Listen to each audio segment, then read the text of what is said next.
ሰላም ጤና ይስጥልኝ የተከበራችሁ አድማጭ ተመልካቾቻችን ከኢትዮጵያ ዜና አገልግሎት የሚያዝያ 1 2018 ዓ.ም የዕለቱን ዋና ዋና ዜናዎች ይዘን ቀርበናል። በቅድሚያ ማርስቶቹ ጠቅላይ ሚኒስትር ዶክተር አብይ አህመድ መጪውን የፋሲካ በዓል ምክንያት በማድረግ ማዕድ አጋሩ። የቡሩንዲ ፕሬዝዳንት ኢቫሪስቲ እንዳይሺሚዬ ለይፋዊ የሥራ ጉብኝት አዲስ አበባ ገቡ። የኢትዮጵያ የባህር በር ጥያቄ ምክንያታዊ ነው ሲሉ የአውሮፓ ፓርላማ አባል ቲዬሪ ማሪያኒ ገለጹ።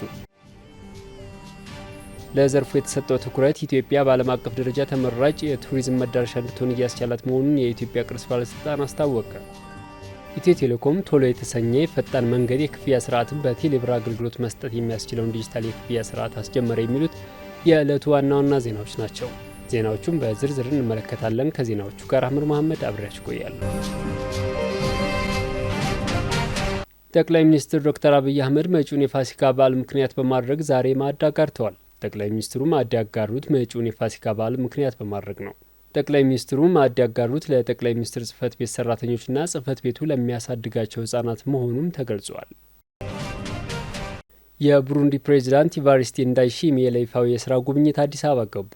የቡሩንዲ ፕሬዝዳንትና የወቅቱ የአፍሪካ ህብረት ሊቀመንበር ኢቫሪስቲ እንዳይሺሚዬ ለይፋዊ የስራ ጉብኝት አዲስ አበባ ገብተዋል። ምክትል ጠቅላይ ሚኒስትር ተመስገን ጥሩነህ ፕሬዝዳንቱ ቦሌ ዓለም አቀፍ አውሮፕላን ማረፊያ ሲደርሱ አቀባበል አድርገውላቸዋል።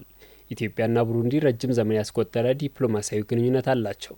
ሁለቱ ሀገራት በሚኒስትሮች የጋራ ኮሚሽን በማቋቋም በተለያዩ መስኮች ትብብራቸውን በማጠናከር ላይ ይገኛሉ።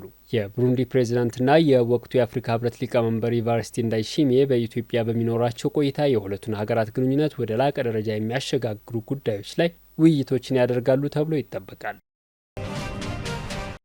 የኢትዮጵያ የባህር በር ጥያቄ ምላሽ የማግኘት ጉዳይ ምክንያታዊ ነው ሲሉ የአውሮፓ ፓርላማ አባል ቲዬሪ ማሪያኒ ገለጹ።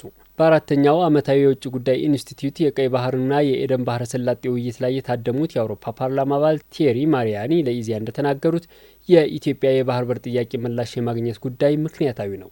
እንደ ባብኤል መንደብ ያሉ ጠባብ የባህር መተላለፊያ መዘጋት በአውሮፓ የነዳጅና የማዳበሪያ አቅርቦት ላይ ከፍተኛ ተጽዕኖ እያሳደሩ ይገኛሉ ብለዋል። ኢትዮጵያ በዚህ ስትራቴጂካዊ ቀጠና ውስጥ የምትገኝ ቁልፍ ሀገር መሆኗንም አመልክተዋል። በባህር ሕግ ስምምነት ላይ እያንዳንዱ ሀገር የባህር በር ሊኖረው እንደሚገባ በግልጽ መቀመጡንም አንስተዋል። አውሮፓ በቀጠና ውስጥ ዘላቂ ሰላም እንዲኖር ከፍተኛ ፍላጎት እንዳላት የገለጹት የአውሮፓ ፓርላማ አባል ቲዬሪ ማሪያኒ ለዚህም የኢትዮጵያ የባህር በር ማግኘት ምክንያታዊ ጉዳይ መሆኑንም ተናግረዋል። ይህም ለኢትዮጵያ ብቻ ሳይሆን ለቀጠናው መረጋጋትና ለዓለም አቀፍ የንግድ መስመሮች ደህንነትና ዋስትና እንደሚሆን ገልጸዋል።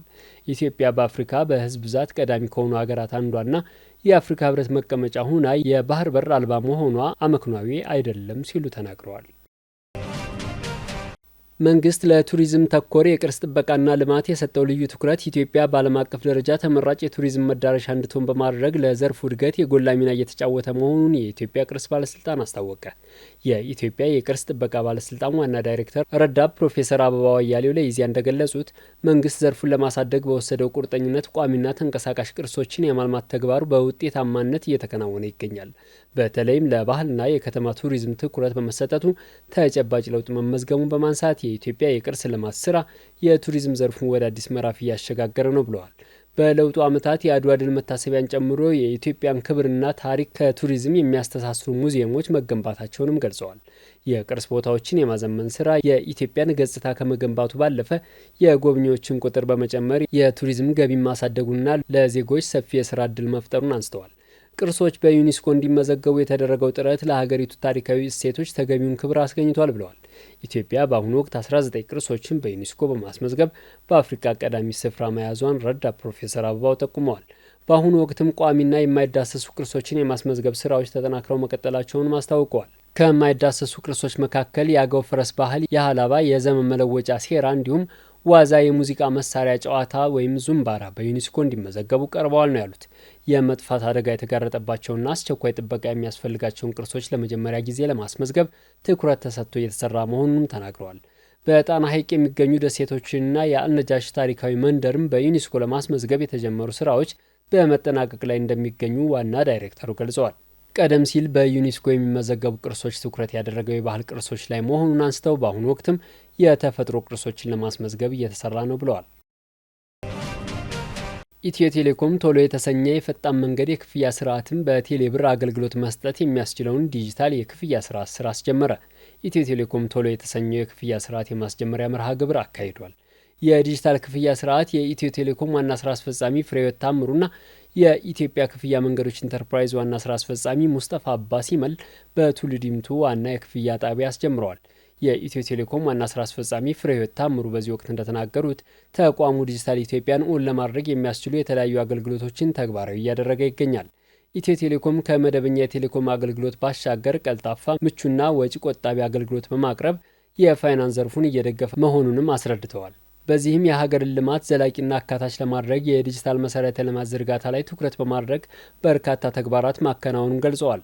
ዛሬ የተጀመረው አገልግሎት የትራንስፖርት ዘርፉ በተሻለ ደረጃ አገልግሎት እንዲሰጥ ምቹ ሁኔታን የሚፈጥር ነው ብለዋል። ይህም ደንበኞች ለዚህ ዓላማ የተዘጋጀ ካርድ ተጠቅመው ክፍያ እንዲፈጽሙ የሚያስችል መሆኑ ተገልጿል። የኢትዮጵያ የክፍያ መንገዶች ኢንተርፕራይዝ ዋና ስራ አስፈጻሚ ሙስጠፋ አባሲመል በበኩላቸው ካሁን ቀደም ወረቀትን መሰረት ያደረገ ክፍያ ስርዓት ይከናወን እንደነበር ገልጸዋል። ዲጂታል ኢትዮጵያን እውን ለማድረግ አገልግሎት አሰጣጡን በቴክኖሎጂ ማስደገፍ አስፈላጊ መሆኑን አመልክተው አገልግሎቱን ዲጂታላይዝ የማድረግ ጉዞ ዛሬ መጀመሩንም ይፋ አድርገዋል። ቶሎ የተሰኘ የክፍያ ስርዓት ሶፍትዌር መልማቱን አመልክተው ይህም ከኢትዮ ቴሌኮም ጋር በመተባበር ከቴሌ ጋር በማስተሳሰር ዘመናዊ የክፍያ ስርዓት መጀመሩን አብስረዋል። የተከበራችሁ አድማጭ ተመልካቾቻችን ለዕለቱ ያዘጋጀናቸው ዘገባዎች እነዚህ ይመስሉ ነበር። ከዜናዎቹ ጋር አህመድ መሐመድ አብራችሁ ቆዩ።